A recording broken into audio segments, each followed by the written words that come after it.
Hello. Today, I'm very, very happy and honored to be able to interview Pastor Chuck Exley, who's celebrating his 50th anniversary. And your anniversary, official date for your anniversary is? April 23rd. 1971. Wow.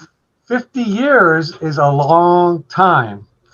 And I'm so happy that our congregation, St. Luke, will be able to hear of some of your experiences in ministry. And so we have a number of questions, 6 questions, but they're kind of loaded.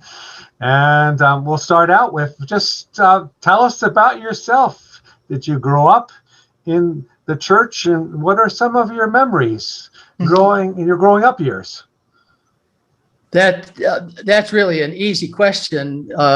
And anybody who's a member of St. Luke pretty much knows how I grew up, because they're at St. Luke too, and I grew up as a part of St. Luke.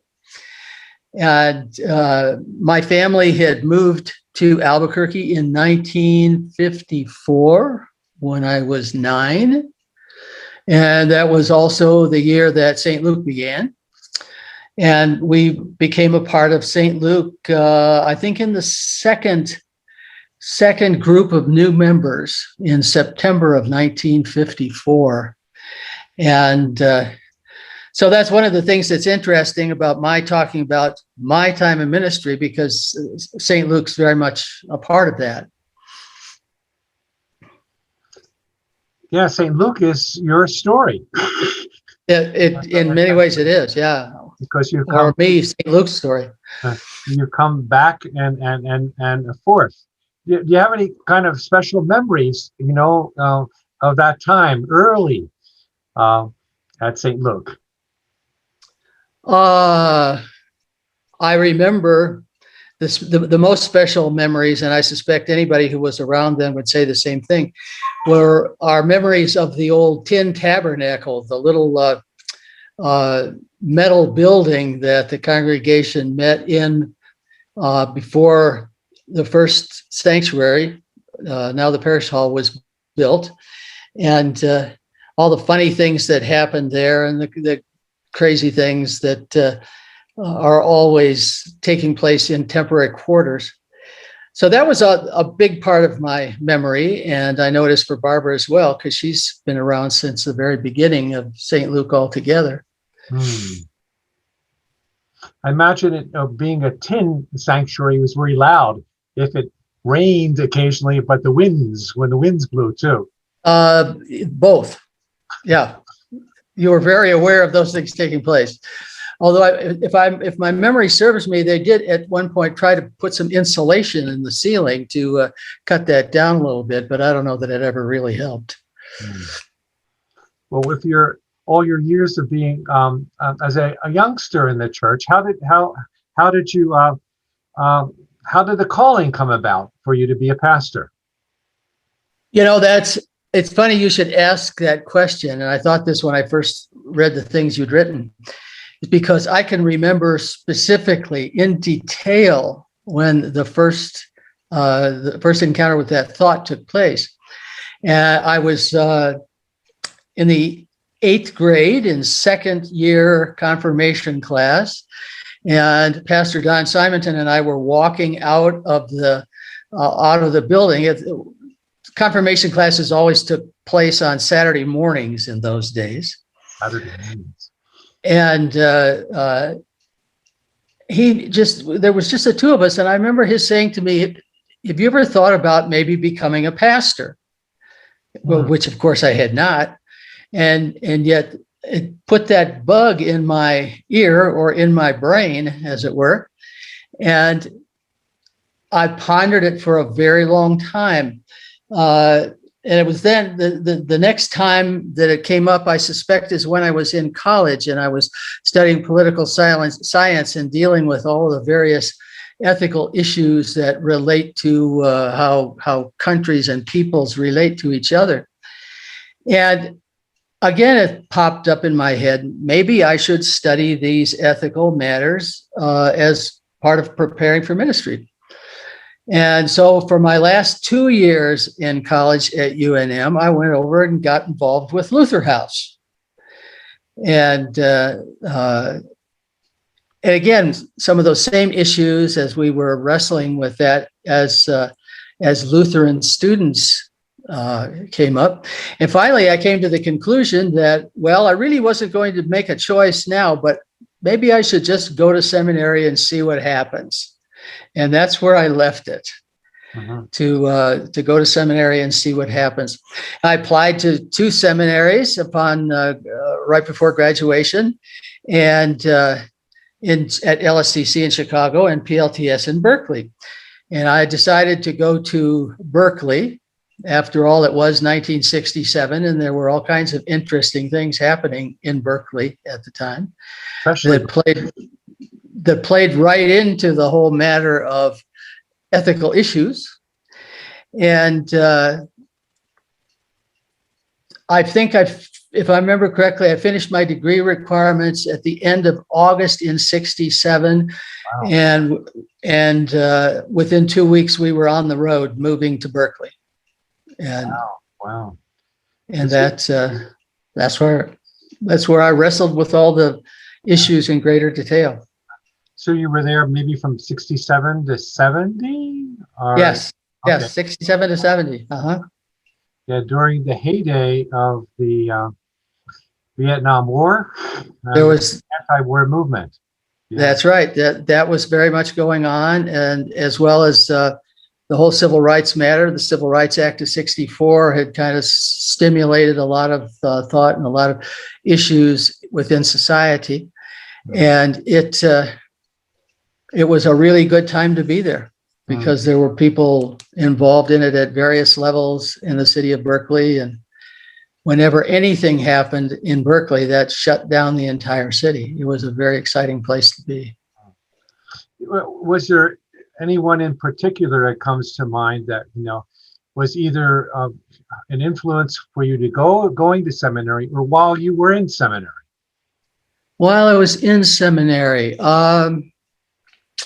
there were a number of people. I don't know that I would point to anyone in particular. Some of the professors interested me more than others, as one would expect. And I guess most readily of the systematics professor, Keith Bridston, who he got tired of having classes in classrooms, so he'd just invite us over to his house at night. We'd sit around and smoke cigars and talk about all these things. And he was probably one who affected me, other than the students. Many of the students also affected me. Then you graduated from seminary, and where all did you serve in those 50 years?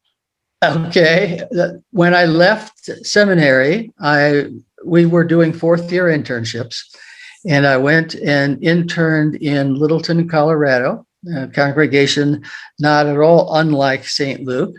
That was also the time when my son was born. And from there, when I was ordained at St. Luke as a part of our Synod Assembly, which at that time we called Synod Convention, that was taking place at St. Luke that year. And from there, I went to my first call, which was in Bossier City, Louisiana, in part of the Shreveport metropolitan area. So I went from the anti-war movement in Berkeley to a 100% military congregation, which was a very valuable experience. And it went very well. I had a good 5 years there with those folks. And I'm still in touch with some of them. A culture shock? A bit of a culture shock, but that was to be expected. And as a matter of fact, just this morning, I got an email from a person who I first met there in Bossier City. She was 8 years old at the time, and now she's an ELCA pastor in Kansas City and has been for quite a number of years. Wow. And we were talking about some of these very things. It was a really good experience. After 5 years there, which seemed like a reasonable length of time to stay, by that time my daughter was born too, I took a call to a congregation in Lakewood, Colorado, Lutheran Church of the Resurrection in Lakewood, Colorado. Lakewood, at that time, was the fourth largest city in the state of Colorado. And the congregation was had begun in 1957. It was a medium-sized congregation at the time. And then that began a 25-year adventure. 25 years, wow. And you stay 25 years in the same congregation and you go through all sorts of different things. Mm-hmm. So that after Lakewood deciding to retire at 30 years, which was 2001, my wife, Carol, and I had planned all along to move to Albuquerque once I retired, and she sold her business. And so in 2001, we did that. And when it became known that I was leaving and I was going to Albuquerque, the bishop, Alan Bjornberg at the time, said, I really want you to go to St. Luke and be the interim senior pastor. Hal Nilsson had just retired. And Alan knew that I had grown up at St. Luke, so it was kind of an interesting matchup, not the kind of thing that happens often. So I served in that interim role for 2 years until we called Pastor Beth. And at that point, once she was on board, the associate pastor left. And I stayed on, and just so that there were two of us at all times. And after a while, the congregation said, well, why don't you just stay? We won't call another junior pastor. Why don't you just stay, and you and Pastor Beth get along well? Why don't you just handle the pastoral ministry here? And so we did that for 10 years. Oh, wow. It's great when a pastoral team works together and the congregation thrives in that atmosphere. It was a very significant and important time for me, because my time of ordination corresponds almost exactly to when women had started to become ordained. And there was one woman in my class, and I was always interested in trying to, in understanding that and participating in that. Plus, I had wanted to be able to spend some time in a staff ministry, which I had never done. I'd always been a solo. And I had the privilege very early on in the process to work for a female senior pastor, which I cherish that experience. I really do. And that was one of the things that made it an important time for me. I also work for a female pastor too. So we share that as well. Great. But at the point I was doing it, neither one of us knew how that was supposed to work. We were inventing the wheel for the first time. The other question is, as you look back, what were some of the joys you experienced and the challenges that you faced? At what point in my ministry are you talking about? Well, during that long stretch. During that long stretch. It's an open-ended question for you. The long stretch means that we dealt with everything. Mm-hmm. We dealt with all kinds of issues and programmatic matters. And I guess the craziest thing was the Saturday afternoon when some guy held me at gunpoint in my office. Wow. And fortunately, somebody had called the police, and it only lasted about 20 minutes. But, it was just, it's almost hard to describe how many different kinds of things. I suppose in a medium-sized congregation, the thing you always fight with are the budgetary issues. And certainly we had those times too. And yet something always happened to rescue us. It was really a wonderful kind of experience. But it was a congregation that had a lot of some older folks, but a lot of young families. And the fact that I was there so long allowed me to get involved in a whole variety of things on behalf of the congregation, but outside the congregation. Was involved with the city and a lot of things. Was involved because I was in Denver, and that was the synod headquarters. I was able to spend time working with synodical committees, the kind of thing we don't even have anymore. And I spent 10 years appointed by one of the district judges to do audits with a committee of counseling agencies who took court-ordered clients for domestic violence. And for 10 years, I was involved in those audits. I was involved in all kinds of advocacy for issues and candidates and so forth that came up. Twice I went with the Colorado Council of Churches to Washington, D.C. to talk with legislators and meet and listen to some of the people. So there were many, many, many kinds of things that happened. And it made it a particularly rich experience for which I'm very thankful. Social justice issues has always been a passion of yours, it seems. It has. That's why I have a degree in political science, too. Okay. Yeah, that's true. That's right. In your 50 years, how do you think the Lutheran Church has changed? And a double question, how would you like to see it change in the next 50 years? The past 50 years, how has it changed? And the next 50 years, how would you like to see it be changed? You know, I pondered that question more than any of your others, because that to me is a very complex matter. Our church has changed a lot in some ways you wouldn't expect. For example, our worship is quite different now than I remember it being 50 years ago. We have taken on some of the methodologies of some of the fundamentalist religions, and yet still try to maintain our own identity as Lutherans. We've given up, I think, a lot of our historical character that we used to place a lot of emphasis on.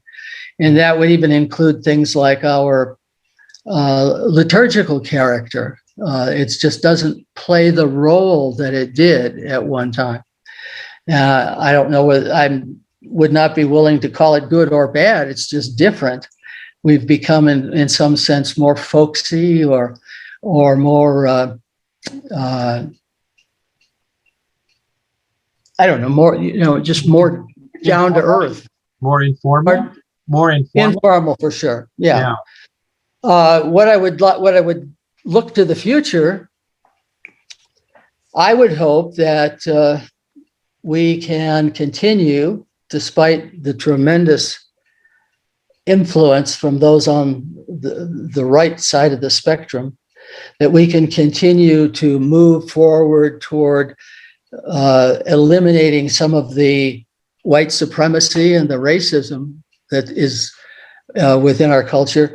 It just continually unnerves me to realize that the ELCA is the whitest denomination in the country. And that just tells me that we have a long ways to go to understand who we are in relation to each other within this society. So that's where I would put my hopes and dreams.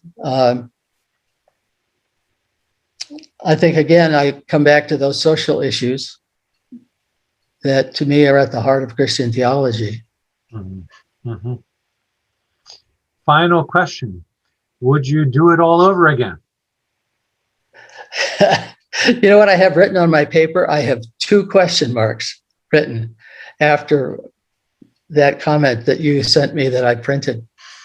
I have no way of knowing the answer to that. The decision For example, the decision when I finished seminary and decided to continue with the program, that was a decision based on that time and place. And it would be a time and place decision again if I were to think about doing it over again. Would all of the factors come together? Everything from my interests and passions to my understanding of theology to where the church is and how I could possibly fit in within that. I have no way of knowing the answer to that question. Okay. Well, I want to thank you very much, not only for the interview, but also for your service, for your ministry in Louisiana, in Colorado, here in Albuquerque, in synodical events and committees, and your passion for social justice and also for advocacy, and your wishes for the future for our church to have its doors more open to inviting people of a variety of different kinds of ethnic backgrounds and colors as well. So I thank you very, very much for this interview. And our St. Luke congregation is invited to participate in Pastor Chuck's anniversary celebration by contributing to the Lutheran campus ministry at the University of New Mexico, and which you have served on the board for many years, I think. Well, I haven't been on the board as long as anybody else on there, though. That's a long-standing board. Long-standing board. But I've got a few years there. But your passion is evident, and we hope and pray that Lutheran campus ministry will continue. And you can, you people who are watching this this interview, you can contribute by going right to the Luther House website and contributing directly there, or sending a check to our St. Luke Church, earmarking it for Luther campus ministry or Luther House ministry. So thank you very, very much. Thank you. And thank you. I have to tell you before I leave this interview, I had expected all along that a 50th anniversary would be celebrated with punch and cookies after church some Sunday. And I was all ready for punch and cookies. And then came the pandemic and everything changed. So this is quite a departure from what I had anticipated, but I thank you for the opportunity to tell my story. That's good. And you've gotten your vaccine, and we're just waiting for your wife to get her final vaccine. Yeah, I've got both of mine. She gets hers tomorrow, her second one tomorrow. Then I imagine you'll be off and running. A little bit. See your family, a little bit. And your friends. So, yep. Yeah, thank you very much. Take care. Thanks, Wayne. You're welcome.